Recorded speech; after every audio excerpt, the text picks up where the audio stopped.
Olá, bom dia a todos, bom dia Rio Grande do Sul, 11 horas e 44 minutos, hoje é quarta-feira, dia 27 de abril, 30 graus, 29, 30 graus, é a temperatura média deste momento aqui em Porto Alegre, aqui na capital gaúcha. Daqui a pouco vamos falar sobre a previsão do tempo, alerta da meteorologia, mas daqui a pouco a gente fala mais detalhes. E atenção, porque começou hoje o julgamento daquela mulher acusada de sedar e matar o marido dentro de um forno. Da redação, o destaque é com ele. Bom dia, Glauco.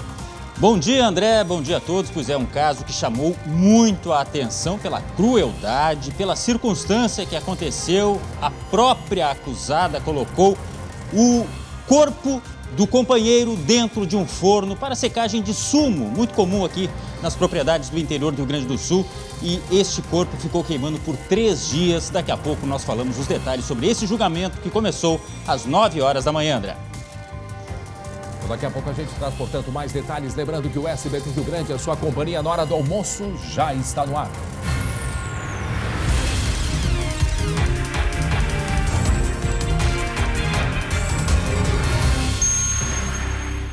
Muito bem, já estamos de volta com o SBT Rio Grande, 11 horas e 49 minutos, 29 graus a temperatura nesse momento aqui em Porto Alegre. Atenção, uma notícia que chocou a todos. Um homem matou 4 pessoas da mesma família e depois tirou a própria vida aqui em Porto Alegre. Esse crime aconteceu no início da manhã de hoje. E esse é o destaque do colega Guilherme Roquette, que está lá, acompanhou desde o início, desde as primeiras horas da manhã, está no local onde aconteceu esta tragédia e vai ao vivo trazer os detalhes pra gente. Oi, Gui. Bom dia, André. Bom dia a todos. O local é este condomínio aqui atrás de mim, um condomínio de classe média. As casas estão para este meu lado esquerdo, do lado direito de vocês aí. E aqui a garagem é a entrada de serviço, por onde há pouco saíram inclusive esses corpos que ainda estavam na casa desde o início dessa manhã. O que aconteceu aqui, André? Era por volta de 6h30, 7 horas da manhã, quando um vizinho teria ouvido tiros aqui nesse condomínio.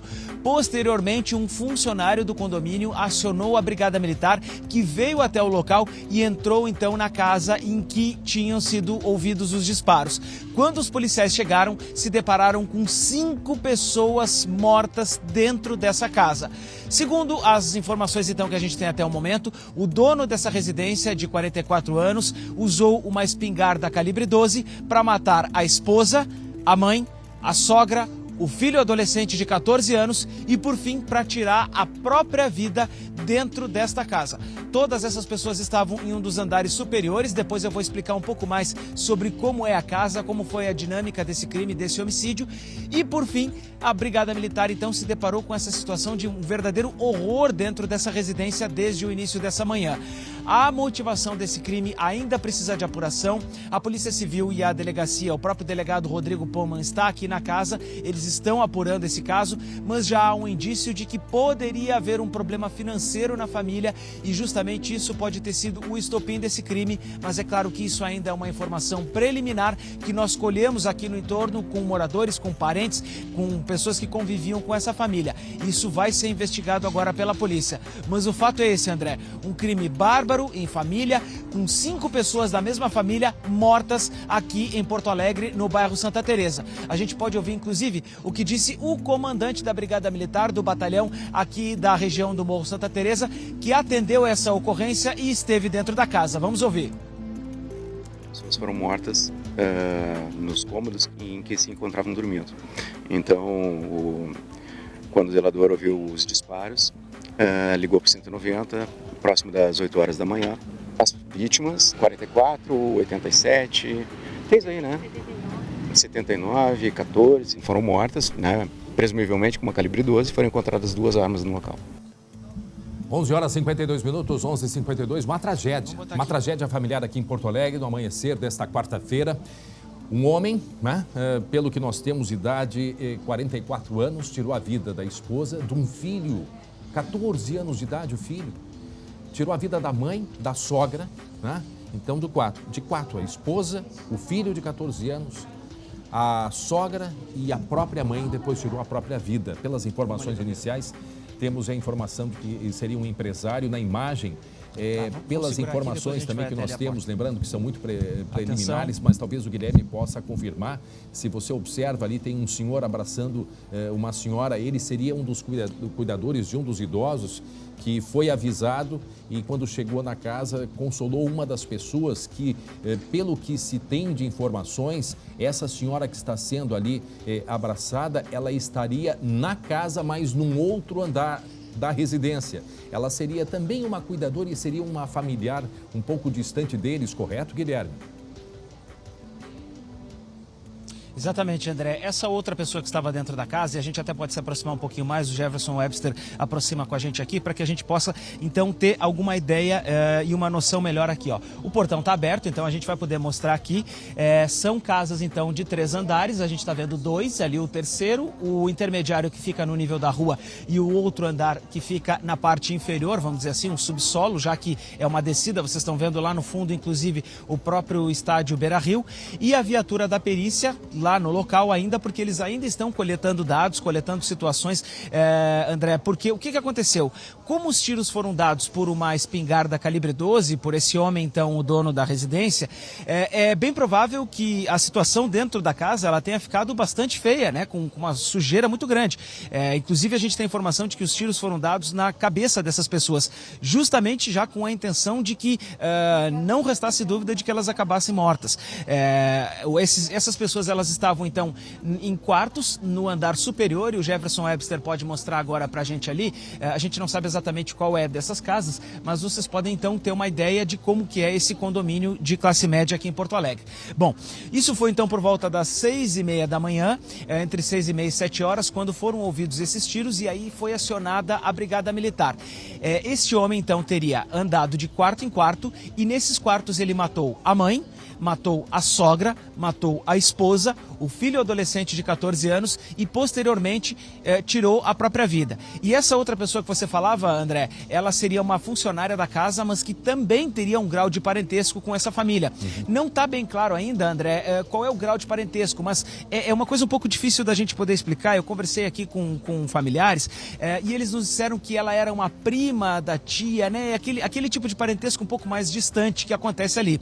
Mas essa pessoa, ela estava no andar de baixo e aí por isso pode ter sido sim poupada. Vamos ouvir o que nos disse um dos seguranças da empresa em que o proprietário, né, acabou cometendo esse crime aqui. Ele conversou com a gente nessa manhã e também ele é parente desse núcleo familiar. Vamos ouvi-lo.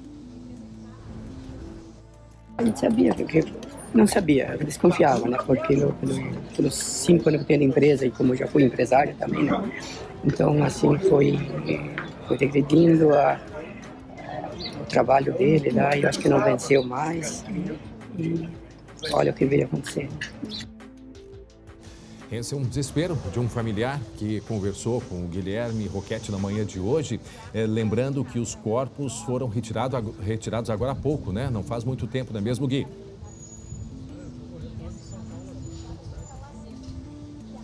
Oi, André, desculpa, não entendi. 11h56 agora, o colega Guilherme Roquette está no local onde aconteceu essa tragédia familiar desse homem que tirou a vida de 4 pessoas da mesma família, tirou a vida do filho de 14 anos, da esposa dele, da mãe e da sogra e depois tirou a própria vida. Os corpos, isso foi por volta de 6h30 da manhã, como nos contou Guilherme Roquette, com a chegada da perícia, foi feita a perícia no local, os corpos foram retirados há pouco, né, Gui? Exatamente, André. Os corpos foram retirados há pouco em 2 caminhonetes, aquele caveirão, né? O baú, aquele do IGP. Agora só tem uma viatura funcional lá, porque os peritos ainda estão dentro dessa casa. Então, por isso, existe aquela viatura estacionada de ré naquela parte inferior. Mas os corpos já foram retirados desse condomínio e eu vou caminhar com o Jefferson aqui para baixo. Jefferson, vamos descer um pouquinho aqui. A gente vem nessa calçada aqui, aonde fica esse condomínio, e a gente pode ter uma ideia exatamente de onde nós estamos. Aqui para o nosso lado direito, a gente tem a sede do SBT. E o condomínio fica nessa parte aqui, que é uma parte de descida do próprio Morro Santa Teresa. Mas vocês podem ver aqui atrás, aqui do lado, ó, as casas, então, desse condomínio são casas de classe média alta, é um condomínio de um padrão um pouco mais alto aqui. E a porta principal da entrada, ela fica um pouco mais lá atrás, André. A gente falava dessa situação em que pode ter motivado esse crime, justamente porque esse parente, esse conhecido das vítimas, ele pincelou de que a empresa deste homem poderia não estar exatamente numa condição plena financeiramente. Então isso pode ter sido um gatilho, mas é claro que precisa agora passar pela Polícia Civil, passar pela investigação, para que se possa apurar exatamente qual foi a motivação.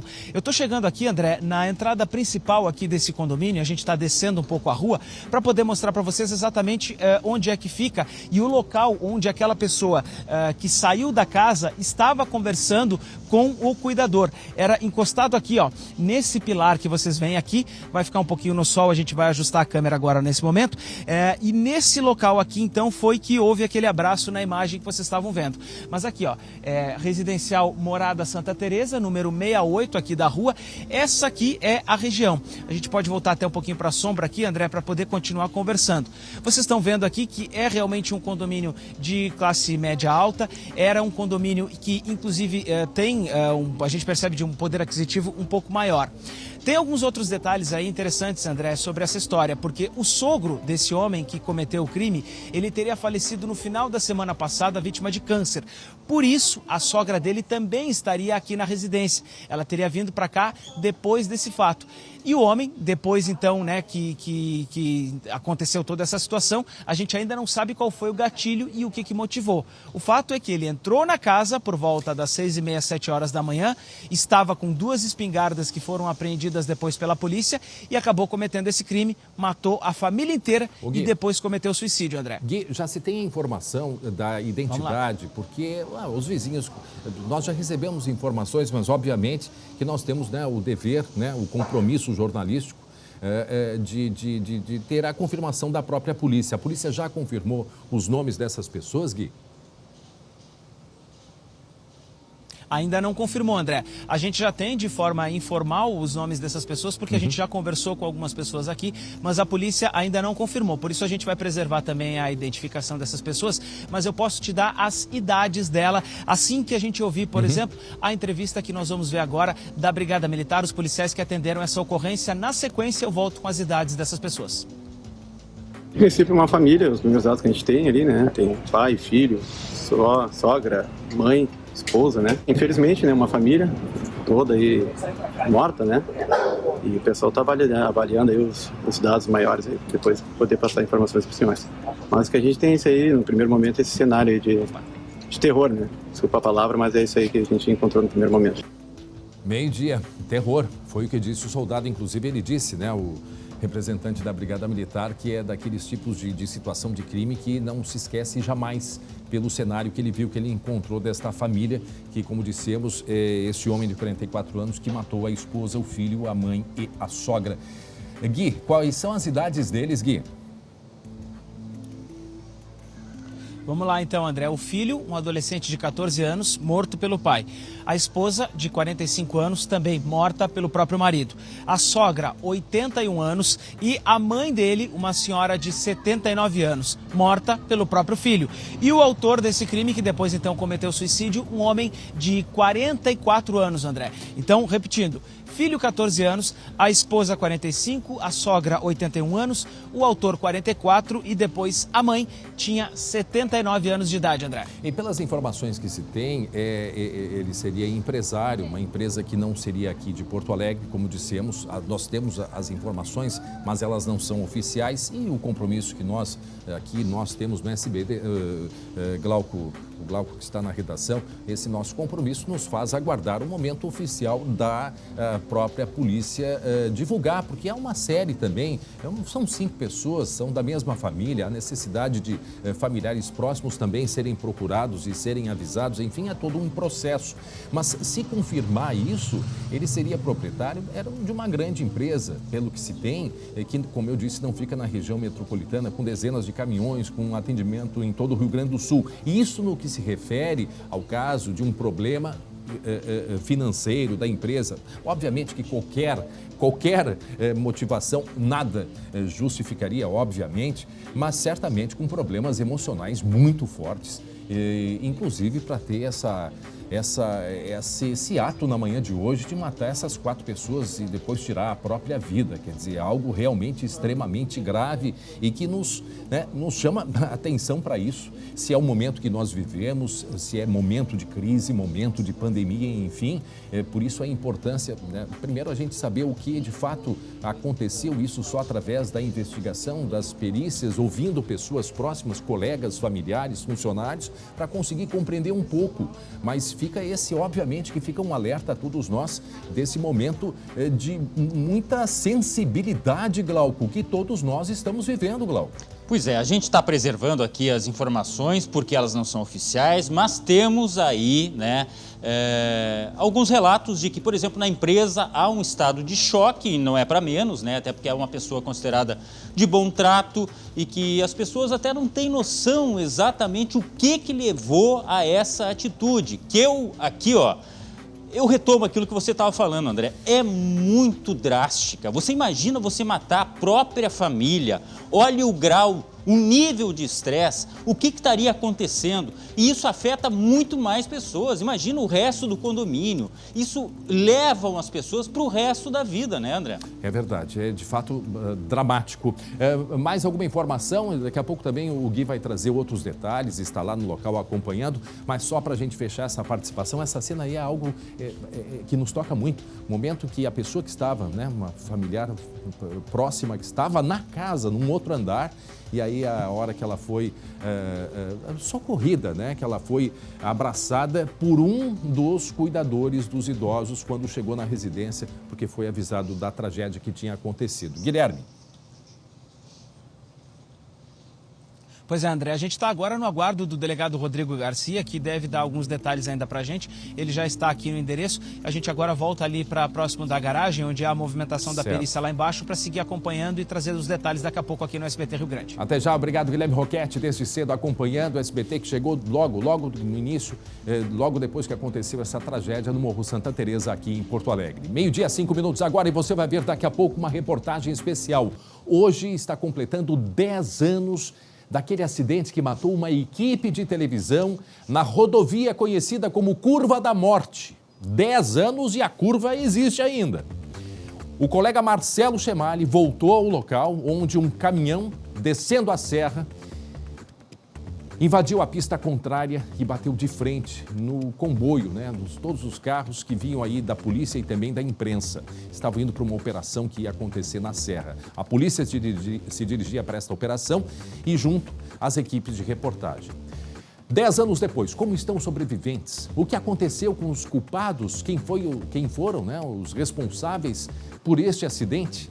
Em instantes a gente vai trazer aqui no SBT Rio Grande aí a imagem, né, desta curva conhecida, infelizmente, a Curva da Morte, nessa região da Serra Gaúcha, um local que já trouxe, né, já provocou a morte de muitas pessoas em uma das rodovias mais perigosas aqui do Rio Grande do Sul.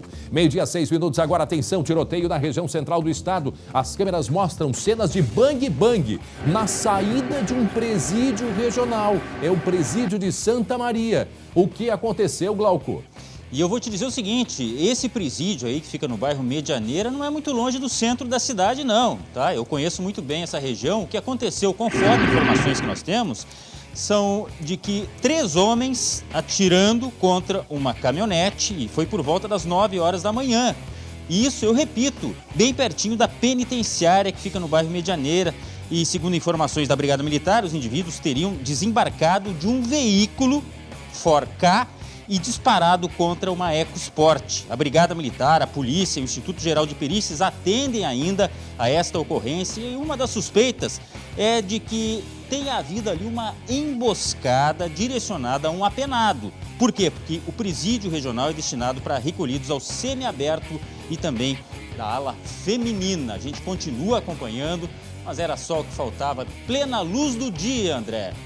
Bang em Santa Maria. Pois é, mas aí o que saiu estava armado? Só para eu entender errado? Não, dá a entender que é alguém de alguma organização que está fazendo uma emboscada para um detento do semiaberto. Entendi. Então ele poderia estar saindo, por exemplo. Certo. E aí esses homens estavam à espreita.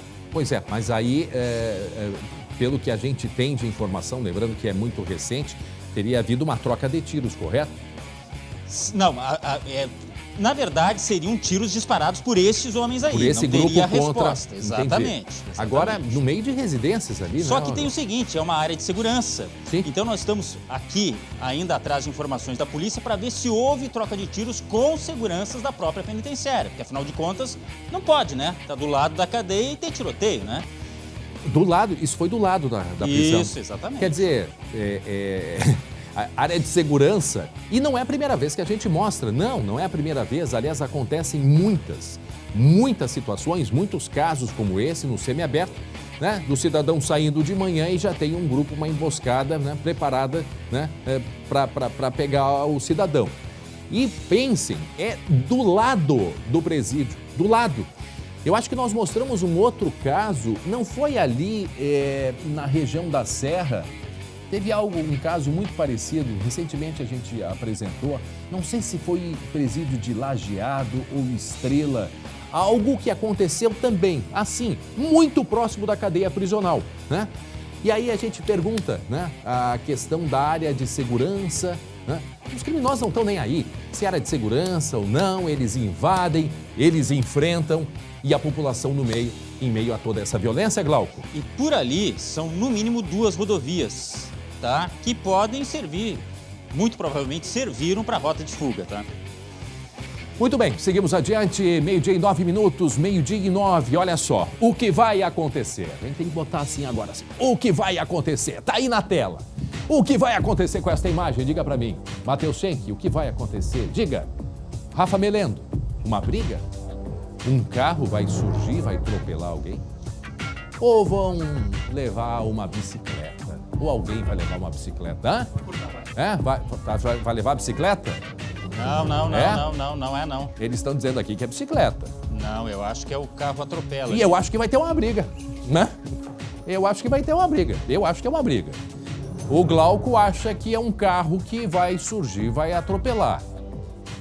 E o Rafa e o Matheus Schenck votam que é uma bike que vai ser levada por alguém. Tem uma abana, alguém abana ali, eu não sei se esse é vítima ou não sei quem. Eu não sei o que vai acontecer. Isso 18h48. 18h48, ontem à noite. E daqui a pouco a gente vai explicar, porque agora é hora da gente falar um pouquinho, sabe de quê? De esporte. Sabe por quê? Um novo Internacional em campo. Olha, eu vi muitos comentários. O Colorado venceu a segunda partida consecutiva. Isso não acontecia desde 1800. Brincadeirinha. Entra em campo Matheus Schenck e Glauco Paza. Pois Os colorados agora ficam buzina comigo. Sabe o que aconteceu aí, Schenck? Oi. O André puxou pela memória. Ah, sim. Acontece. Boa tarde, André. Boa tarde, Glauco. Boa tarde, todo mundo. Segunda vitória seguida com o Mano, mas antes do Mano teve aquele jogo com o Cauã de Almeida, então são 3 vitórias seguidas, Glauco Paza. Se 2 vitórias não acontecia desde 1800, imagina 3. É o efeito alemão, né? A gente, na verdade, brinca muito com essa situação. É claro que o alemão não é o único responsável, há um conjunto de coisas, mas é uma feliz coincidência para o torcedor colorado, né?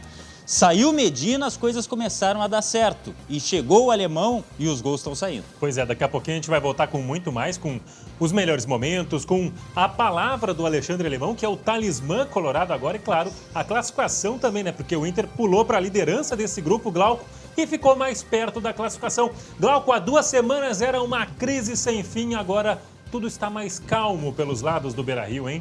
Mas a culpa é de vocês, da imprensa, Ué? aí, que fazem eu não jogo bola. tumulto, fazem, olha, um carnaval em cima de informação que... Eu não entro em vocês campo. fazem crise, rapaz. Eu não entro. Horas. Depois a gente discute mais sobre isso Tá daí. bom. Até daqui a pouco, então, 12h11, 29 graus é a temperatura. Atenção, daqui a pouco a gente vai falar desse alerta da meteorologia.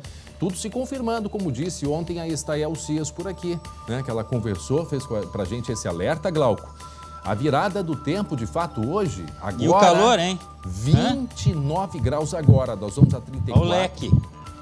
E que batida é essa no microfone? Olha o vento. Não, é o Pom, vento, pom, rapaz, mas pom, não dá para pom. aguentar aqui. É.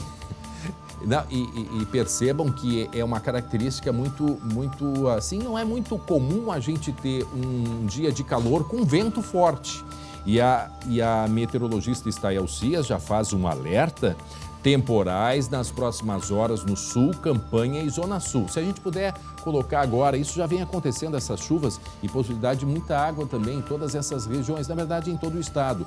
Isso tudo aqui na capital, mais a partir da noite. Mas se a gente puder colocar a imagem da chuva de agora, a gente pediu para a Estael, ela mandou a imagem do satélite, porque a chuva já está chegando ao sul do estado, né? Já chega entre o Uruguai e o Brasil, já pega toda aquela região de Pelotas, traçando uma linha até Uruguaiana. Essa parte toda já tem instabilidade. Então fica esse alerta da meteorologia. Amanhã, quinta-feira, um dia chuvoso em todo o Rio Grande do Sul. Em seguida a gente fala mais sobre a previsão do tempo e sempre chamando a atenção para o risco de vento forte. Não é esse vento de agora, desse calor. É um vento que chega junto com a chuva, com a instabilidade. Já encerrando, Leozinho, sigo adiante.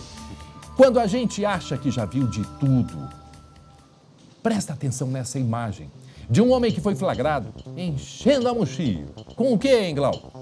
Olha, bebidas, rapaz. Ele tava com sede.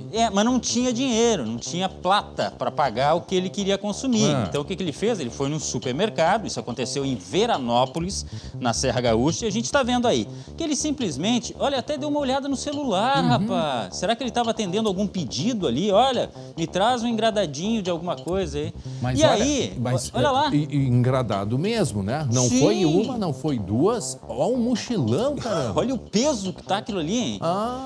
Há informações de que, inclusive, uma pessoa passou por ali, um consumidor, no momento da ação, tá? E ele nem aí, não quis nem saber. Não, eu tô aqui, eu tô comprando, mas eu tô botando na sacola aqui pra ninguém ver. E só não vou pagar, essa é a diferença. Ele deve ter falado isso aí, né? Ele fez tudo isso aí e deu no pé, tá? As imagens, elas foram divulgadas nas redes sociais do estabelecimento. E ainda, o dono disse o seguinte: esse rapaz esqueceu a bicicleta na frente deste supermercado. Mas aí é o seguinte, né? Mas você esqueceu? Daqui a pouco já chegou lá, já tinha... Eu acho que ele já tinha consumido alguma coisa. Já tinha levado a mochila de um outro local, a bicicleta, já deixou.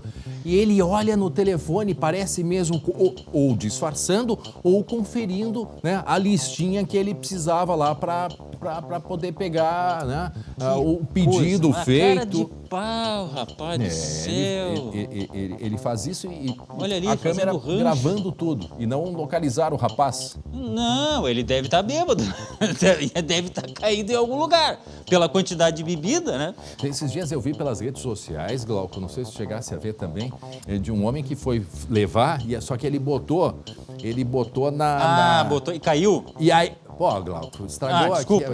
Desculpa. Não caiu então, não caiu. Não caiu. Aí ele escorregou, e aí o que aconteceu depois? Ele cai e quebra as garrafas. Além de tudo, é um perigo, né, Glauco? Nossa Senhora. Além de tudo, é um perigo. Desastrado. Se oferecer lá pro dono do supermercado, olha, eu tô, né, precisando de trabalho, o que eu posso fazer? Posso varrer o chão hoje? Posso lavar o chão, varrer a calçada, né, para eu conseguir um dinheiro e levar umas bebidas? Não faz isso. Faz isso daí que a gente tá vendo. Onde é que foi esse flagrante aí, hein? Veranópolis. Não estamos falando de Porto Alegre, num grande centro. Veranópolis. Olha aí. Pessoal, vocês conhecem esse bebum que não quer pagar aí? Quando é da cidade, porque muitas vezes até vem de fora, né? Lá, vem de fora, justamente para não ser conhecido. Agora, ele não poupou, ele não pegou uma garrafa, ele pegou o engradado inteiro ali, Glauco. Pois é, olha ali, eu acho que tava naquele pedido no celular ali, ó. É um fardinho com 6. Aí ele foi lá e pegou o fardinho. Muito bem, seguimos adiante, 12h e 16 minutos. Agora, atenção, a temperatura 32. A gente atualizou, a gente estava em 29. Mas a gente fez a atualização 32 graus, previsão de que chegue de fato a 34, 35 aqui em Porto Alegre. E atenção, porque começou hoje o julgamento daquela mulher que foi acusada de sedar e matar o marido dentro de uma fornalha. Isso aconteceu em maio do ano passado aqui no interior do estado. Quem tem os detalhes é ele, Lucas Abate. Oi, Lucas. Boa tarde, Lucas. Oi, André. Boa tarde para ti e para todo mundo que nos acompanha. A sessão do Tribunal do Júri desse caso que começou há pouco na cidade de Camaquã. O crime, para relembrar quem está em casa, aconteceu na cidade de Dom Feliciano, que fica a 170 quilômetros de Porto Alegre. Essa mulher, a Elisamar Moura de Alves, de 36 anos, é acusada de homicídio duplamente qualificado, ocultação de cadáver e falsidade ideológica. Ela é acusada, André, pelo Ministério Público de matar o marido dela, o Erni Pereira da Cunha, de 43 anos. Esse caso começou como um desaparecimento, ele sumiu no dia 15 de fevereiro de 2021. Ela mesma foi até a Polícia Civil no mesmo dia, registrou um boletim de ocorrência dizendo que o marido estava desaparecido, e nessa situação, André, de verdadeiro mistério, permaneceu durante 3 meses até que a polícia descobriu que, na verdade, ela era a autora do crime e que ela havia colocado o corpo dele em uma fornalha durante 3 dias, André. Olha, 12h18, tá aí uma fornalha. Lembra, Glauco? Acho que a gente entrevistou o delegado, Lucas, não sei se vocês lembram, a gente entrevistou o delegado na época. Sim. Isso aqui é uma fornalha que é usada para secagem de folhas de fumo. É muito comum a gente ver esses prédios no interior, aliás, são muitos prédios que estão sendo, inclusive, transformados em residências. Aí é o local onde se coloca, né, a madeira, ele é um forno, mas justamente como é isso, é para aquecer, para poder, então, secar folhas de fumo. E foi neste local que ele foi encontrado, né? Imagine 3 dias, 3 dias queimando. E aí houve a investigação, Lucas, e o que ela disse para a polícia, para a investigação? Qual foi a motivação desse crime, hein, Lucas? Então, André, primeiro, o que a investigação apurou? Que esse homem foi dopado, primeiro, com 2 comprimidos de diazepam, que ela colocou no suco dele para ele ficar desacordado, ficar inconsciente, e depois ela colocou o corpo dele nessa fornalha. O que ela disse para a polícia depois, em depoimento, e o que deve ser também a linha de defesa dela durante o tribunal do júri, que deve acabar hoje mesmo, André, que ela sofria violência doméstica, que ela apanhava desse companheiro e que foi uma forma de legítima defesa. Essa sessão do tribunal do júri está acontecendo neste momento, começou agora há pouco pela manhã, com a escolha dos jurados, o sorteio dos jurados, na verdade. 3 testemunhas de defesa devem falar, depois 3 testemunhas de acusação. Se vai para aquela parte dos debates em que o Ministério Público fala, também aponta a acusação e a defesa vai apontar a sua versão, e é justamente isso que a defesa vai apontar, que ela agiu em legítima defesa, e aí depois, no final do dia, provavelmente, André, os jurados vão decidir se ela é culpada ou não pela morte do marido. Tá certo, obrigado, Lucas Abate, 12h20 agora. O que vai acontecer? Glauco Paz, o que vai acontecer, Glauco? Estou esperando. Hein? Agora que me avisaram aqui. Vai ter uma briga? Vai um carro que vai aparecer e vai atropelar? Ou vão levar uma bicicleta? Adivinha? Eu achei que fosse um carro, né? Eu tinha falado do carro. Não, eu achei que era o carro atropelando, tá? Não. Eu falei da briga, É, sim. O Rafa isso. Melendo e o Matheus Schenck falaram da bicicleta. Isso. É verdade. Exatamente. E aí eu falei que ia acontecer uma briga. Uma briga. Mas o Rafa, eu acho que já teve acesso às imagens, por isso que ele falou isso aí, não é? Hein? Será que não? Não, Rafa. Não. Ele disse que não. Sabia? Tá bom. Se então, o Rafa disse que não, é não. Eu acredito no Rafa. O chute dele tá bom, então. Agora chama a atenção, e dá pra ver na imagem aí, que ele cumprimentou, né? Você até frisou isso aí, né, André? Ele cumprimenta alguém ali, dá aquela abanadinha. Assim. Dá aquelas fotos, E hein? olha- Aquelas fotos assim, hein? Aquelas pra foto. E o movimento da rua, pode ver que tem carro passando ali, rapaz. É ou não é, Glauco? Hein? Tudo Olha muito ali. natural. Aquela foto, e o detalhe, aquele detalhe assim pra não, né? Do braço aqui, aquela coisa assim, aquela coisa elegante, hein? Acompanhado, ou seja, é o casal, acima de qualquer suspeita. Olha aí que coisa bonita isso. Vem passeando. Olha Só ali. que não. O Tá? chinelinho de dedo, mas tudo bem. Vai lá. É o chinelinho do chinelão. O chinelinho de Eu dedo. tenho que dizer isso aí, sabe por quê? Esse casal aí, ele tava saindo do supermercado e o rapaz dá aquela olhadinha pro lado, justamente naquele momento ali que congelou a imagem. Deu aquela olhadinha pro lado e percebeu a oportunidade de quê? De levar a bicicleta que não era dele. Esse é o detalhe, a bicicleta não era dele, tava sem cadeado, ele pegou a bicicleta e saiu. Com maior ela como se intimidade, fosse né? dele. Exatamente, tá? Essas imagens foram cedidas pelo próprio supermercado, que entrou em contato com a gente pedindo ajuda para identificar esse larápio aí. Isso aconteceu em Capão e a gente sempre relembra, né? Capão da Canoa? Isso, Capão o pessoal usa muito bicicleta. Sim. Só que também tem muito tem muito larápio roubando, furtando, e esse é um exemplo que a gente está mostrando aí, André. E como tem roubo de bicicleta no litoral, né, Glauco? Que coisa de louco. A gente mostrou, eu me lembro de, acho que foi uma senhora que foram, uma jovem que estava numa bicicleta e arrancaram a bicicleta dela. A gente já mostrou diversas histórias envolvendo bicicleta. E esse aí disfarçando agora para quem ele abanou. Eu acho que a gente tem que descobrir e fazer uma outra, né? O que vai acontecer, não? Ou quem é que abanou? Quem era o outro? Quem é que abanou? E mesmo assim abana, será que era algum conhecido? Né? Agora eles já tinham, Glauco, eles já tinham visto, já estavam de olho nessa bicicleta. Porque assim, ó, a atenção deles é estar lá pro lado para que eles estavam abanando. Nessa hora aí sim que ele põe o olho na bicicleta, ó. Foi depois do abano. Eu não sei se ele já tinha visto quando eles chegaram no super, ou na hora de sair que ele, olhou, foi que nem aquela história de um carro que foi roubado, lembra? Que a gente mostrou esses dias, estava provavelmente até a chave na ignição, né? O rapaz entrou, deu a voltinha, disfarçou e foi embora. E aí a mesma coisa, eu não sei se eles já tinham visto na chegada ou na saída, né? Aquele abaninho, né? Aquela coisa, como é que está? Tudo bem? Aquela coisa. Só falta ser outro ladrão. Aí olha, tipo assim, não, agora é minha vez. Agora é minha vez. Minha vez. E aí ele olha, põe o olho da bicicleta sem o cadeado e não pensa duas vezes. E quem deixa uma bicicleta assim, sem cadeado, Glauco, é uma pessoa que está acostumada com a civilização, né? Está acostumada com o respeito ao que é do outro. Mas, infelizmente, a gente não pode mais, né, agir dessa maneira. Não pode mais deixar a bicicleta sem botar um cadeado e não significa que, né, não há certeza de que não vai levar, porque pode arrebentar o cadeado. É verdade. O carro é a mesma coisa, a gente tem que fechar, não pode deixar a chave, né? Não significa que também não vão quebrar o vidro, mas pelo menos é uma tentativa para dificultar a ação de larápios. Meio-dia, 25 minutos agora, madrugada movimentada na Serra. Policiais simularam uma ação de ataque a bancos e a carros fortes. Veja agora no Giro de Notícias. O plano de defesa contra grandes ataques foi realizado em um banco e numa empresa de transporte de valores. O treinamento simula a ocorrência de assaltos simultâneos a estabelecimentos bancários na modalidade do novo cangaço. Com o uso de munição, de festim e rojões, foram realizadas explosões.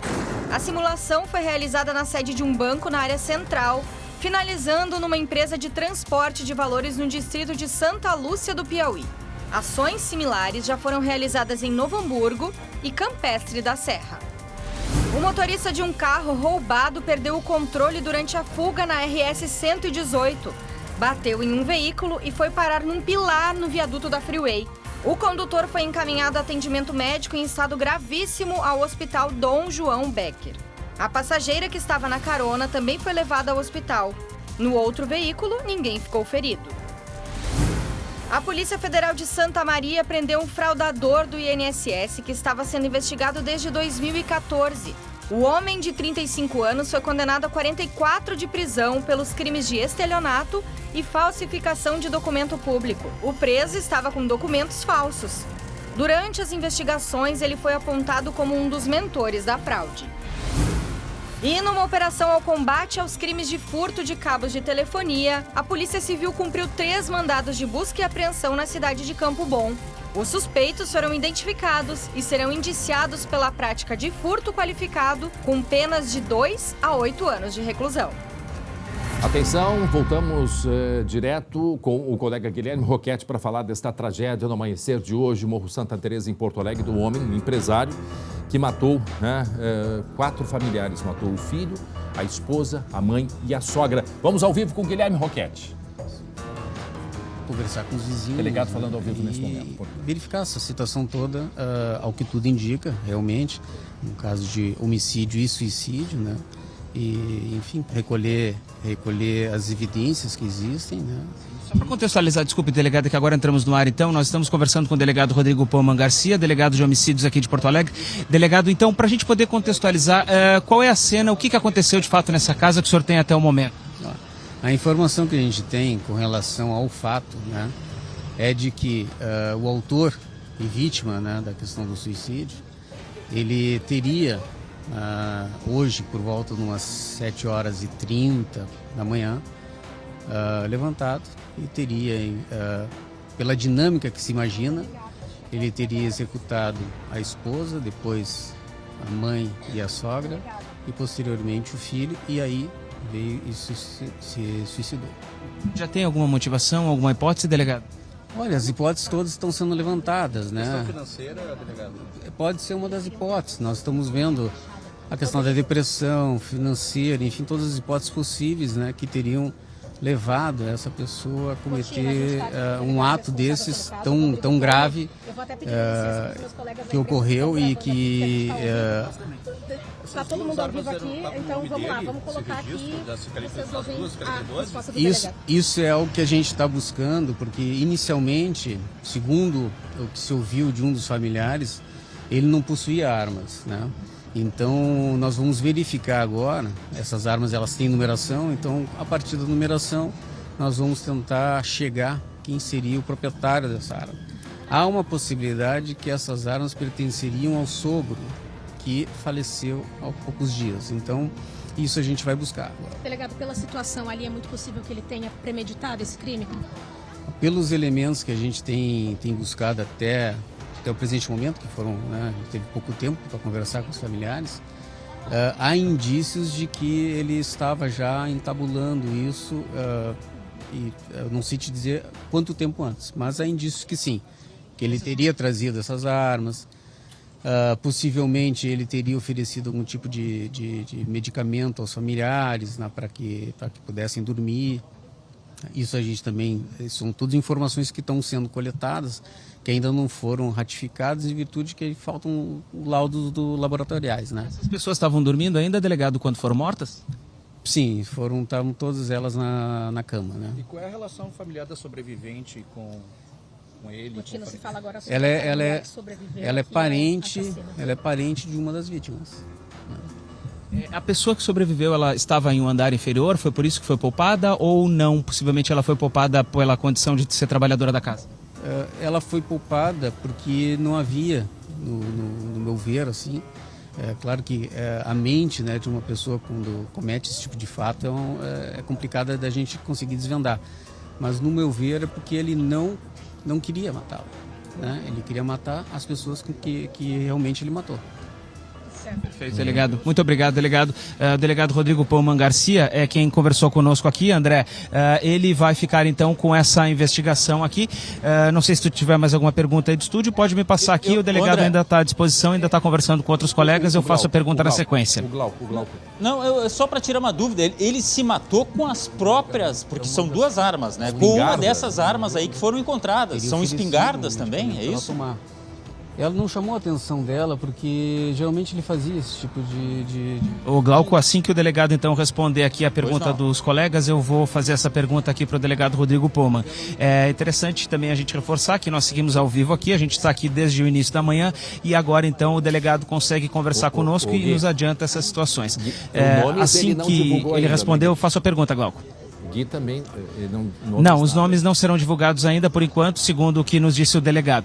Não, ainda não divulgou os nomes, o André, porque o delegado nos disse que a família ainda está muito consternada e é preciso ainda alguma certa cautela, depois ele vai divulgar. Inclusive eu mostrei umas fotos da família para o delegado e ele não confirmou essas fotos por enquanto, disse que ainda não pode fazer essa ação. Eu vou fazer a pergunta do Glauco agora, assim que o delegado concluir. Delegado,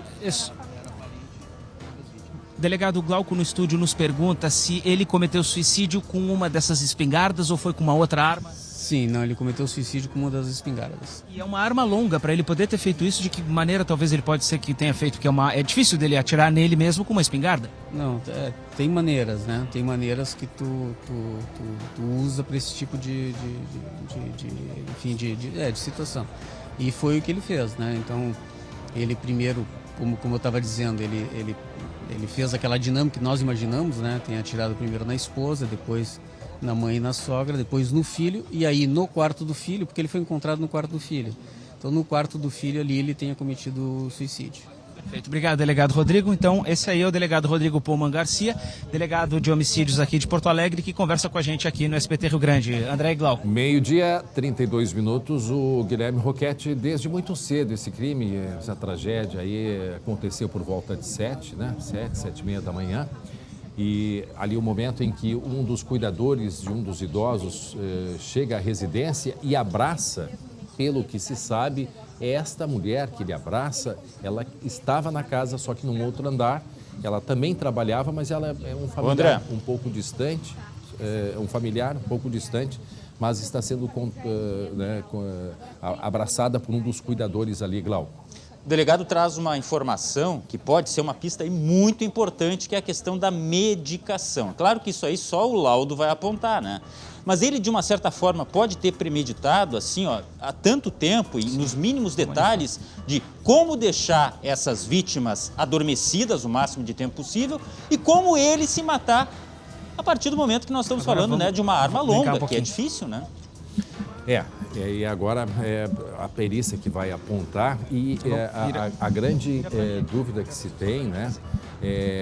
Porque muitas pessoas gostariam de confirmar os nomes, mas a polícia, para preservar os familiares, ainda não está divulgando. A gente já pode voltar com o Gui, o Gui está se posicionando lá melhor. Diga lá, Gui, o Gui está no local, tá? No local dessa tragédia, aqui no Morro Santa Teresa. Exato, André. Eu estava posicionando para que a gente pudesse afastar um pouquinho dali de onde vocês estão vendo aqui o condomínio, justamente para que a imagem possa ficar um pouco melhor, para vocês terem uma ideia melhor. São casas, então, de 3 andares. O andar do meio, ele fica na altura da rua e o andar inferior fica um abaixo da rua. Lá embaixo, se vocês olharem daqui a pouquinho mais, vocês vão ver inclusive o estádio Beira-Rio, tal é a vista que se tem dessas casas que a gente tem aqui. Os assassinatos, eles foram cometidos no andar superior da casa. Eram quartos no andar superior, então no 3º piso, vamos dizer assim, da casa, considerando o subsolo ali, né, a parte inferior como o primeiro.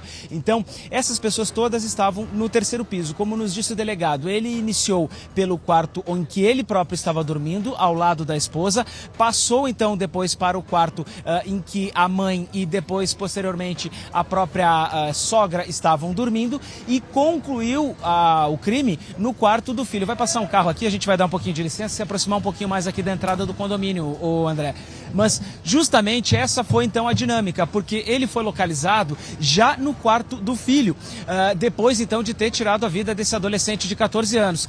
E possivelmente então foi lá que, segundo o delegado, ele tirou a própria vida, porque foi encontrado já nesse último cômodo.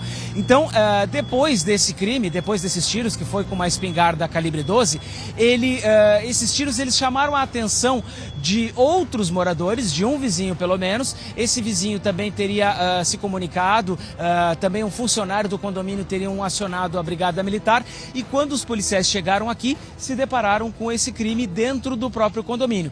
Na casa em que eles moravam, ficou a esposa morta, a mãe e a sogra, e mais o filho, o adolescente de 14 anos. E por fim, André, ele também que cometeu suicídio no quarto do filho. Muito bem, vamos colocar de novo o que disse um familiar que foi escutado pelo Gui na manhã de hoje ainda, que chegou até a residência ali. Vamos acompanhar.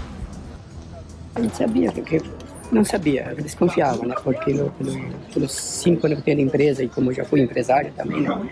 Então, assim, foi regredindo o trabalho dele lá, e eu acho que não venceu mais. E olha o que veio acontecendo.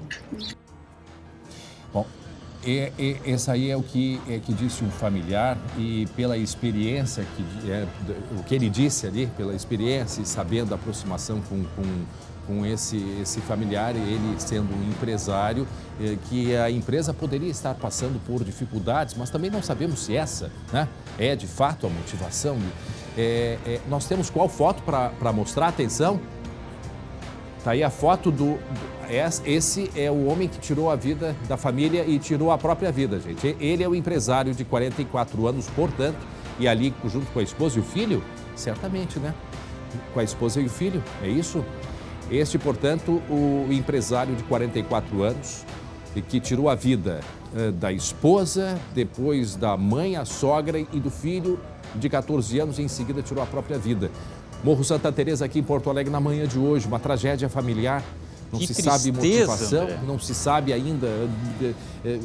Olha, a polícia não divulga ainda os nomes por uma questão do baque familiar. Os familiares estão transtornados, e não é para menos, Como nós dissemos, temos aí a foto, já confirma a empresa que ele era proprietário, já temos aí, sim, uma vez identificando ele, a fotografia, a foto dele.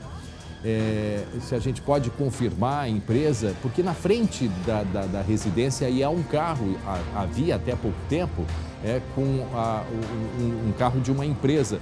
Se confirma já, Gui, que essa empresa pertence a esse homem, a esse empresário que tirou a vida da família e a vida dele também, Gui? Sim.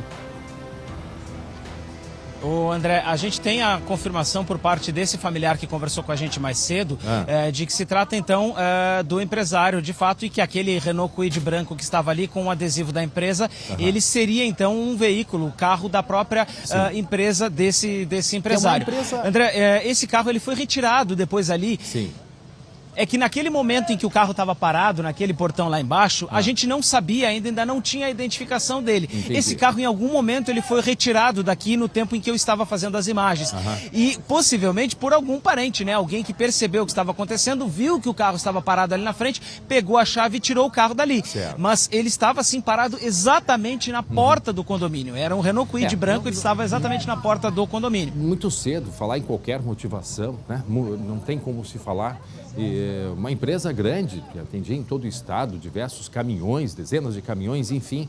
O Guilherme Roquette segue acompanhando e nós seguimos adiante, lamentando essa tragédia desse homem de 44 anos que tirou a vida, né, do filho de 14, tirou a vida da esposa, da mãe e da sogra e depois a própria vida, gente. Que tempos que vivemos. 12h39, agora, atenção. 3 pessoas morreram numa explosão de uma fábrica de cosméticos na cidade de Carazinho, no norte do estado, na manhã de hoje. Lucas Abate tem os detalhes pra gente, não é mesmo, Lucas? Pois é, André, mais uma tragédia, infelizmente, aqui no Rio Grande do Sul. 3 pessoas morreram na explosão dessa fábrica de cosméticos em Carazinho nesta manhã, certamente um local que tinha diversos produtos químicos.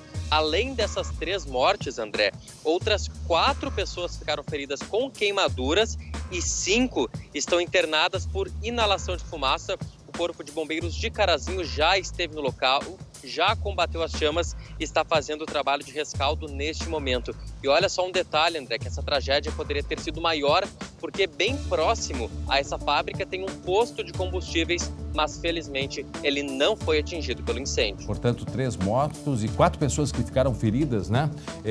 4 por queimadura e 5 por inalação de fumaça, 9 ao todo. 9 feridos, 3 mortos, 9 feridos nessa empresa de cosméticos. Não se sabe o que aconteceu ao certo, foi na manhã de hoje, como a gente pode observar na imagem, na cidade de Carazinho, que fica no norte do estado. Obrigado, Lucas. 12h40. Atenção agora para a reportagem especial. Hoje, completam 10 anos do acidente que matou uma equipe de televisão na rodovia conhecida como Curva da Morte.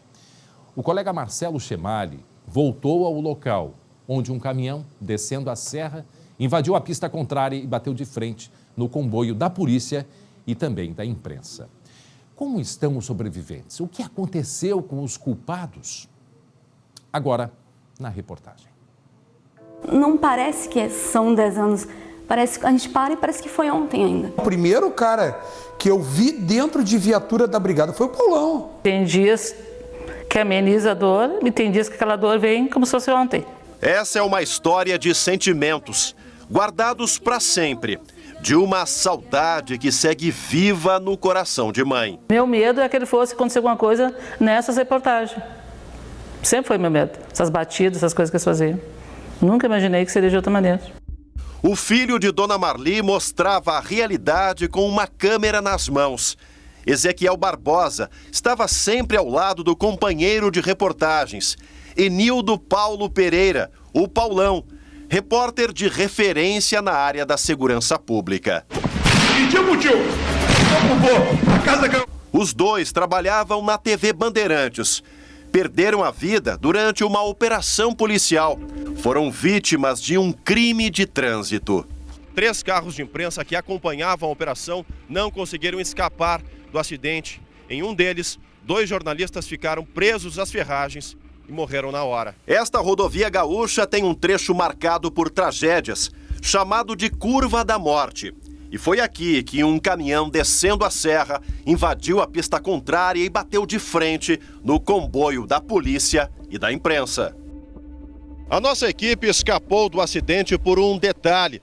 Uma distância muito curta separou o carro do SBT da batida frontal e também de despencar nesta ribanceira a uma altura de quase 20 metros.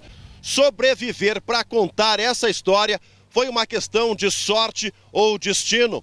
Quem não teve chance nenhuma foi atingido em cheio pelo caminhão desgovernado, sem condições mecânicas de rodar em estradas.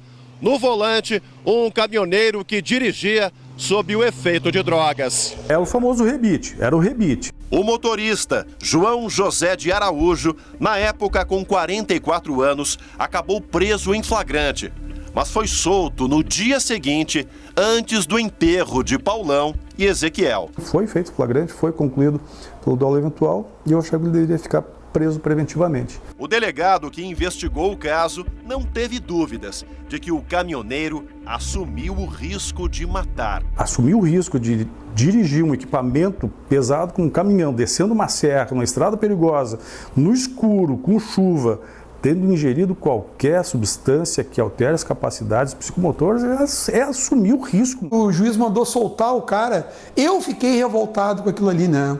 Eu fiquei magoado, revoltado. Isso aí demonstra a impunidade. Este coronel da reserva era um dos melhores amigos de Paulão. Pá, eu e o Paulão, cara, eu até tô... eu e o Paulão, nós era... unha e carne. Eduardo foi um dos 7 feridos no acidente.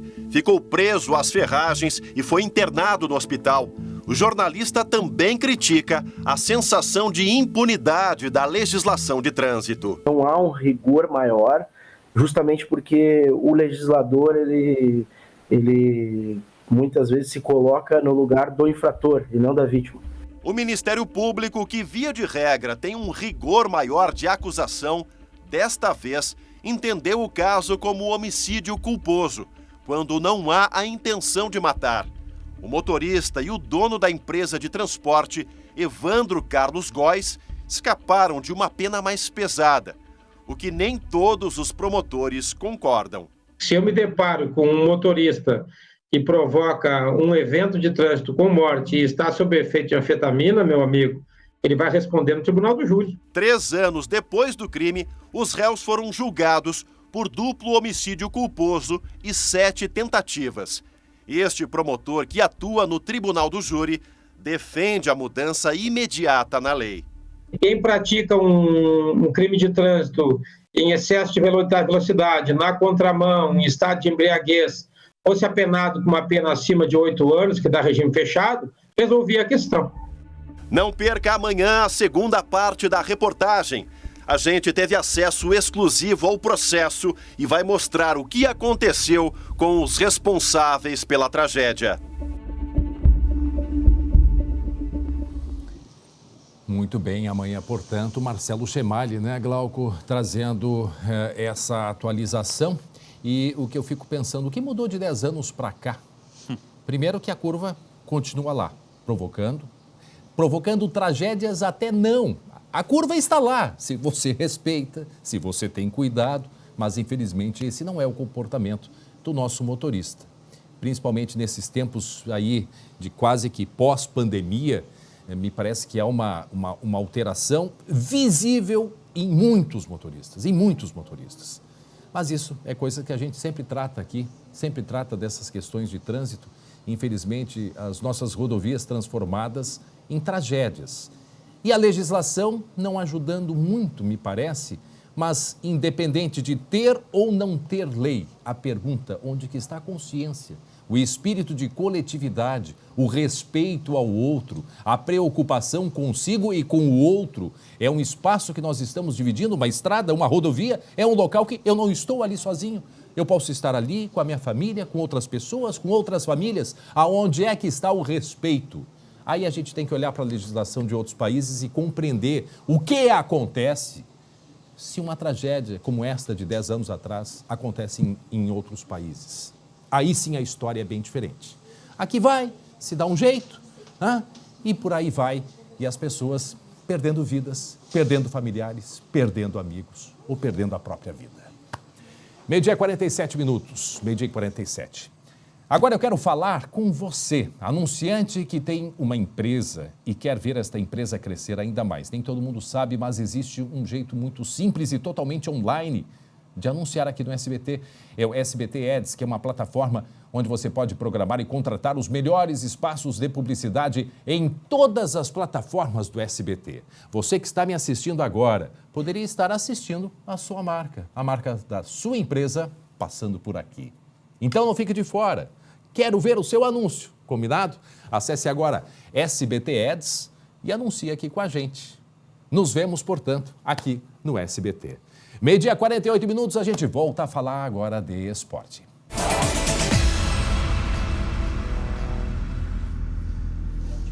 Terceira vitória consecutiva, terceiro jogo seguido, com o alemão sendo decisivo. Que fase vive o Internacional de Mano Menezes, Matheus Schenck e Glauco Paz.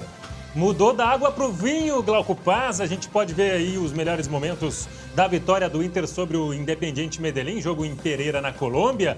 E o Inter, de novo, assim como fez contra o Fluminense, venceu e mereceu vencer, Glauco. Pois é, se fosse para citar aqui 2 destaques do Internacional, seriam os seguintes. Alemão, logicamente, e Daniel. Aí você vai perguntar, poxa, mas o goleiro se destaque? Bom, é que na parte final da partida tem aquela pressão, né? Teve aquela pressão normal até do dono da casa que tinha que buscar o resultado. Mas durante boa parte do jogo, o Inter controlou as ações. Essa é que é a verdade. É um excelente sinal. Inclusive, teve Rodrigo Dourado se destacando. Dando passe para gol? Pisando na grande área, rapaz. Olha só. Que isso? Assistência do Rodrigo Dourado. Pois é. E a gente estava vendo ali nos melhores momentos, o Daniel, no segundo tempo, como você falou, foi decisivo. Mas, Glauco, eu quero chamar a atenção para um detalhe. O Inter mereceu vencer. E a escalação, mesmo que teoricamente mais defensiva, com o Gabriel e o Dourado, com uma dupla formam uma dupla de volantes talvez mais pesada, os dois conseguiam sair jogando, os dois conseguiam criar chances. Tanto que o Dourado jogou mais ofensivo, jogou mais à frente, e é ele que dá o passe para o alemão fazer o gol. Então, a escalação do Inter, se na teoria é um pouco mais defensiva, na prática consegue avançar e fazer um time que consegue ser bem equilibrado. Quem gostou do que viu foi o Mano Menezes, e ele destacou bastante esse lado defensivo, esse poder defensivo que o Inter está mostrando. Fala aí, Mano. Muito difícil você ganhar partidas se você fica tomando 2, 3 gols a cada jogo. Se tomar 1, você já tem que fazer 2 para ganhar, porque é matemática. Se tomar 2, você tem que fazer 3. E não é fácil fazer 3 todos os jogos. Eles sabem, eles estão lá dentro. É uma batalha dura, né? Se tomarmos poucos gols, sempre vamos estar próximo de fazendo um gol, fazendo 2, construir vitórias. E a partir daí, sim, com a sequência do trabalho, com a evolução dos jogadores, com o aumento da confiança, poder oferecer um desenvolvimento natural para a equipe.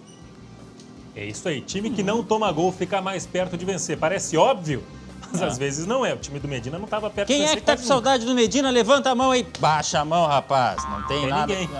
Sabe o que a gente vai continuar procurando alguém que tá com saudade de Medina, enquanto isso você vê os gols pelo mundo. Olha aí.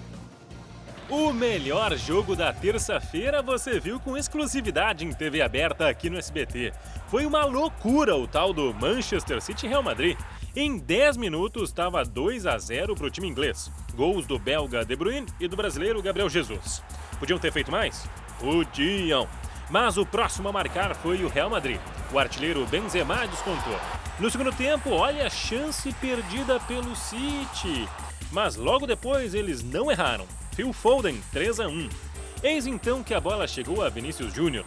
Ele foi indo e fez uma pintura de gol.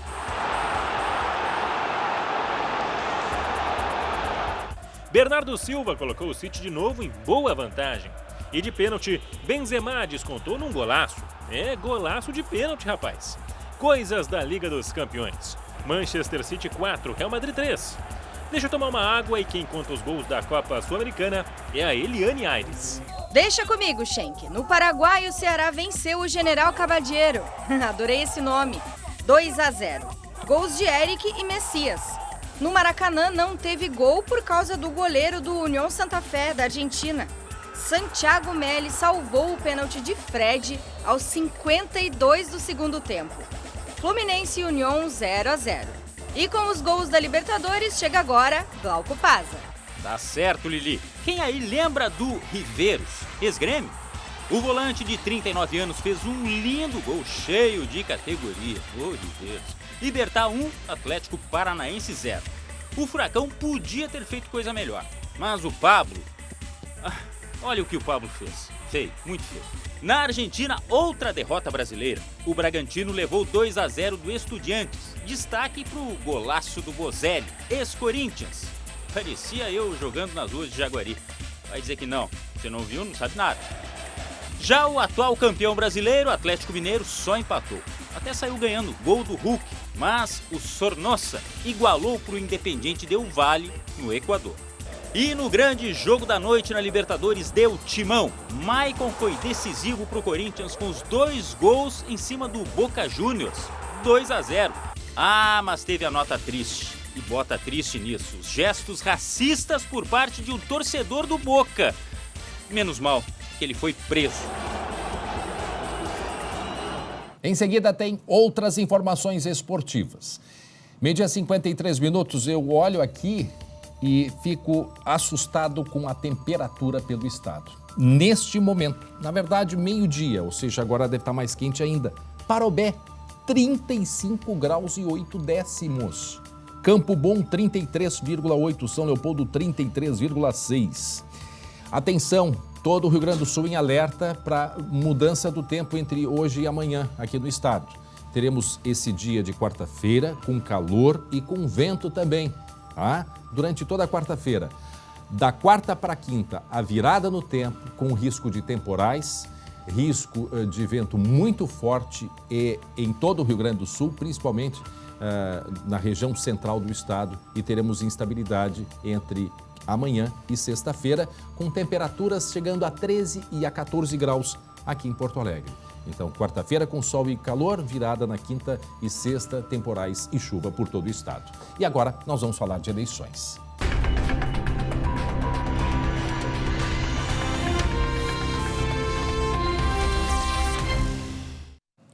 Muito bem, o pré-candidato ao governo do estado, vereador Pedro Ruas, do PSOL, é o nosso entrevistado, é o nosso sabatinado de hoje. Muito obrigado por ter aceito o nosso convite para conversar um pouco com os telespectadores do SBT. Bem-vindo. Obrigado, André. Na verdade, eu é que agradeço essa oportunidade de nós podermos colocar as motivações da nossa pré-candidatura e o que o pessoal imagina que possa ocorrer. Vão ser 10 minutos de conversa comigo, com o Glauco, e o tempo começa a partir de agora, aqui para orientar o senhor. E a primeira pergunta, por que o senhor quer ser governador do Rio Grande do Sul? Vou respondê-la. Apenas dizer antes que impactei bastante também com a matéria do Chemário. Lembrei daquela tragédia há 10 anos e muito bem feita a matéria, infelizmente muito triste. Mas a pergunta, André, é bem objetiva. Há uma tradição do PSOL, nós temos sempre, em todas as eleições, em todos os pleitos, candidatura própria, desde que passamos a existir oficialmente em 2005. Então nós temos, a cada 2 anos, uma disputa municipal e depois, em outros 2 anos, gerais. E nós sempre temos candidatura própria e procuramos, nesses espaços que a legislação permite, colocar o que nós temos, não sou melhor do que ninguém, mas que nós temos, o que nós temos de melhor, de propostas, de candidaturas, para poder oferecer à sociedade alternativas. Nós temos uma tradição também, já que eu falei nisso, de não só termos candidaturas próprias, como não integrarmos governos que não sejam do PSOL.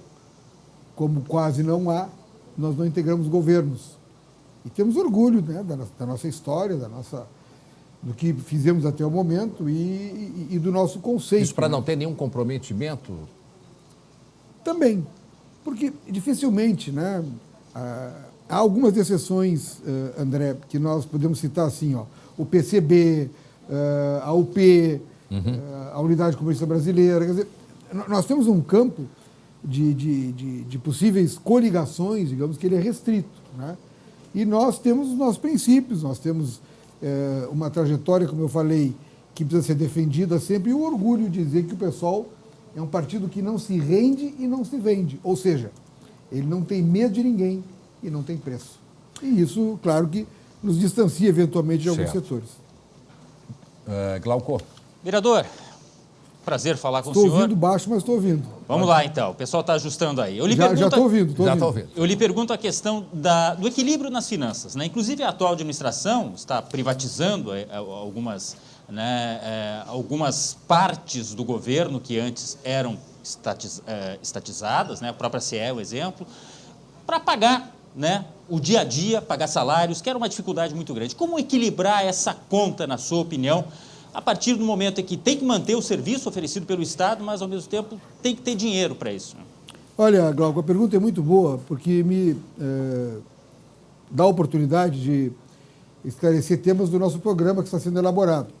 O que nós temos que fazer imediatamente, é diminuir drasticamente as isenções do Estado. Em 2020, para os nossos telespectadores aqui do SBT terem uma ideia, nós tivemos em isenções fiscais mais ou menos 9 bilhões e 300 milhões de reais. Hoje, esse valor supera os 10 bilhões de reais. Então, tem que cortar na carne nisso, não é possível.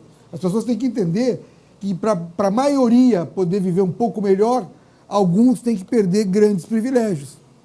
E há verdadeiros absurdos no Rio Grande do Sul. E eu dou, vocês me conhecem, eu vou dar exemplos aqui. Eu dou os nomes, né? Em 2016, o governador Sartori mandou um projeto para a Assembleia Legislativa, eu era deputado estadual. Fui o único voto contra esse projeto. Vejam o que era o projeto. Era uma empresa chamada Videolare Nova, que está aí, em triunfo, e ela ganhou entre valores concedidos, Fundopem e benefícios, enfim, isenções, 380 milhões de reais, 380 milhões de reais ao ano, André. Tá? Videolare Nova. Eu votei contra, fui o único voto contra. E eu pedi informação para a Cefaz, Secretaria da Fazenda, sobre quantos empregos, Glauco, geraria a Videolare Nova no Estado. Pasmem, os telespectadores. Aliás, eu vou repetir essa mão. 5 empregos. 5 empregos. 5 empregos. E aí, Videolare Nova. É uma das maiores beneficiárias do Fundopem. Então, o que nós temos aqui são absurdos. Aliás, falar em Fundopem. O Fundopem foi criado para beneficiar, para desenvolver a micro, a pequena e até a média empresa. Mas se vai analisar hoje quem é beneficiário do Fundopem, está ali a Felipe Mogas, está ali a Gerdau, está ali a própria Videolare Nova. Mas é para isso o Fundopem? Mas, candidato...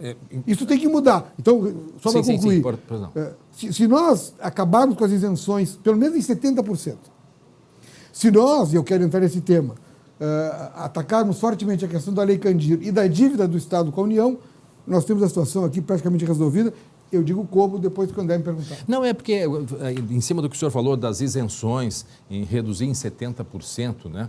Mas aí a alegação que se tem é que as empresas vão para outros estados. O que não é verdadeiro. São empregos diretos, mas tem os indiretos também. Esse é o argumento, portanto, de se manter isenções e privilégios, enfim, André, em motivações fiscais. Eu ouço sempre esse argumento. Sempre ouço. A Videolare Nova, benefícios fiscais. Eu dou esse argumento interessante, esse fato da realidade, né? Gerou 5 empregos diretos e 1 indireto. 6 empregos. A 380 milhões ao ano. Continua pagando o Estado. Continua.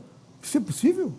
Isso em isenção de isso em benefícios e isenções fiscais. Vejam bem, como é que um Estado que tem mais de 10 bilhões de reais ao ano de isenções vai se manter? Não tem condições, é uma situação quase impossível. Quando o Glauco pergunta, e tu também, André, sobre esse tema, eu lembro da Lei Candir. A Lei Candir nos trouxe prejuízos brutais ao Estado. Ao longo desses 20 anos, né? Ela começou em 96, A Lei Candir praticamente destruiu nossas finanças. E o que é a Lei Candir? Ela tirou o imposto mais importante que o Estado tem, que é o ICMS, dos produtos primários. Bem, isso aí levou a uma reprimarização da economia, né? Porque o produtor... vamos pegar a soja que antes ela era, estou controlando o tempo ali, não se preocupe. A soja que antes era processada, ou seja, ela era moída, feito o grão, ou era transformada em óleo, ela passou a ser exportada in natura. Bem, ela acabou com os empregos aqui. Quem não lembra da Uvebra? Acabou com os empregos aqui. Para gerar empregos aonde? Principalmente na Argentina e na China, que é para onde mais vai a soja nossa. Isso para todos os produtos primários. Aí o governo agora vai compensar as perdas da Lei Candir. Vejam o absurdo, André. Vejam o absurdo. O governo do Estado atual, ainda quando estava o Eduardo Leite no comando, colocou dados calculando a dívida do Estado, a dívida da União com o Estado, em termos de Lei Candir, com o cálculo pelo IGPDI, e a dívida do governo da União Federal com o governo do Estado é de 115 bilhões de reais. Pelo acordo que o próprio Eduardo Leite fez, eu não entendo esse dado, ele calculou isso, a Secretaria da Fazenda dele. O acordo que ele fechou com a União é para receber 6 bilhões, 490 bilhões, de 2021 a 2037. Mas vejam bem, olha o nível do prejuízo. Aí alguém diz assim, quer acabar com a Lei Candir? Sim, quero. É um absurdo. Ah, mas e o produtor? Bom, então vamos fazer o seguinte, o produtor paga o tributo, e eu estou falando dos grandes produtores, porque os pequenos vendem para os grandes, né? Nós queremos beneficiar os pequenos produtores. O produtor, então, paga o tributo estadual e vai se ressarcir com a União. E não pagar para o Estado se ressarcir com a União, porque não consegue. Então a Lei Candir até pode existir, mas em outros moldes, porque o prejuízo até agora é brutal, inviabiliza o Estado. Muito bem, nós temos ainda 1h40. Uma das questões separadas aqui, elaboradas pela nossa equipe, diz assim, ó, que a esquerda está dividida entre o senhor Edgar Preto e Beto Albuquerque, correto? Isto não diminui a chance de algum candidato de esquerda ir para o segundo turno? Eu sou muito franco, André, é minha obrigação. Eu acho que o PSB, tenho o maior respeito pelo PSB e pelo Beto, mas o PSB integrou o governo Sartori, participou da extinção das fundações estaduais, o que foi um absurdo, participou disso que eu estou contando aqui, em 2016, e integrou o governo Leite até agora. Então, eu não colocaria o PSB e o candidato Beto, por mais respeito que tem por eles, e tem, nesse campo popular da esquerda. Certo. Não é o caso do Edgar Preto, que sem dúvida pertence. Bem, esse é um tema sempre complexo. Nós temos muitas afinidades de campo, né, ideológico, de atuação, mas temos também divergências. Agora, as conversas acontecem, isso não é impossível, as pesquisas estão mostrando que a gente está muito bem colocado, mas eu acho que são diálogos possíveis, sempre com aquele privilégio que eu falei, priorizando, né, o PCB, a UP, a Unidade Comunista Brasileira, mas eu acho que as conversas aí com o PT e com o PCdoB estão abertas, sim. Muito bem, candidato Pedro Rua, o senhor tem 20 segundos para encerrar o seu tempo. É para agradecer, André. Agradecer ao Glauco, particularmente aos telespectadores do SBT. Eu tenho muito carinho por essa audiência e tenho muito interesse em que a gente possa, quando for possível e dentro, claro, das possibilidades legais também, estar aqui colocando o que pensamos, como agimos e o que queremos fazer. Muito bem, muito obrigado mais uma vez por ter aceito o nosso convite. Portanto, vereador Pedro Ruas, pré-candidato do PSOL. Uma boa tarde para o senhor. Agora, temperatura nesse momento aqui em Porto Alegre, olha, passando de 30 graus em Gramado, 28 graus. A nossa meteorologista Estael Cias disse essas temperaturas altas, situação preocupante, e deixa esse alerta para a virada do tempo com este calor, né? Calor em todo o Rio Grande do Sul, é um calor fora de época, sim, né, Glauco? E é um calor que ele vem da corrente que vem do norte, vem vento do norte, provocando esse vento que a gente sente e vai sentir durante todo o dia. Já pelo sul do estado já há instabilidade, lembrando que hoje teremos aí risco de temporais e no norte também muito calor no norte do Rio Grande do Sul. Essa virada do tempo que vai acontecendo dependendo da região, mas a partir de tarde, noite, a gente pode ter granizo, pode ter vento forte, então tenham muito cuidado hoje porque esse é o alerta da meteorologia. A instabilidade segue até a sexta-feira com chuva aqui no Rio Grande do Sul, sendo que alguns locais pode ter muita chuva, viu, Glauco? Muita chuva. E a gente amanhã é quinta, a Estel Cias vai estar aqui explicando e detalhando a respeito dos próximos, as próximas horas com relação ao tempo. 1h07, a gente volta a falar de esporte, não é mesmo, Matheus Schenck? Rapaz, amanhã. Tô ficando louco amanhã já. É quinta. Hoje tem jogo do Grêmio, hoje amanhã é quarta, hoje. eu tô bem louco já. Não, ontem. Não, mas olha só. Esse é o calor. É o calor. Mas olha só que legal. A gente lembra, André, um tempo atrás, quando você falou que o Grêmio chegou a Frederico Westphalen, os jogadores não cumprimentaram os torcedores e tudo mais? Ontem, na chegada à Ponta Grossa, olha que bacana a reação da torcida e a união dos jogadores indo lá tirar autógrafo, fazer autógrafo, tirar foto, tirar selfie com a torcida. Bem bacana isso, né, André? Que é bacana agora eu não sei o que mudou. Né? Pois é. Mas enfim, o Grêmio está em Ponta Grossa Não hoje. sei se depende do público. Pode ser, né?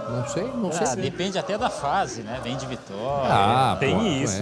Pode ser, mas o torcedor é o torcedor, né, gente? É verdade. O torcedor quer. O Grêmio enfrenta hoje o Operário de Ponta Grossa às 7h. Essa é a provável escalação. Glauco Pazza, praticamente o mesmo time que venceu a equipe do Guarani, que saiu vencendo o Guarani. Uma troca apenas, o lateral direito Rodrigo Ferreira no lugar do Edilson, que está lesionado. Glauco, é a mesma história que a gente falou ontem do Inter lá na Colômbia, né? Não importa a escalação, é Grêmio e Operário. Tem que vencer, né? Tem, e apesar do adversário ser considerado fantasma, né? O apelido do Operário, né? Fantasma à parte, tem que vencer até para consolidar a fase. Atenção. Eu vou ter que interromper. Que isso? Primeiro, o que tem para amanhã? Rapidinho, fala rapidinho. Surdo Olimpíadas. Amanhã, Surdo Olimpíadas, lá em Caxias. Amanhã a gente fala sobre isso. Olha o que nós recebemos. 1 milhão de inscritos no YouTube. Tá aqui, recebemos a placa. Isto é um orgulho e a gente tem a agradecer a todos que nos acompanham. É o maior canal de TV no sul do estado para a plataforma, no caso, para o YouTube. Então tá aí, recebemos 1 milhão de inscritos no nosso canal. Obrigado a vocês que nos acompanham. O SBT Rio Grande está terminando. Muito obrigado pela companhia, pelas inscrições. Continuem nos acompanhando, redes sociais. 19h20 tem a segunda edição com Marcelo Chemalha. A gente volta amanhã a partir das 11h30. Boa tarde a todos. Tchau, tchau.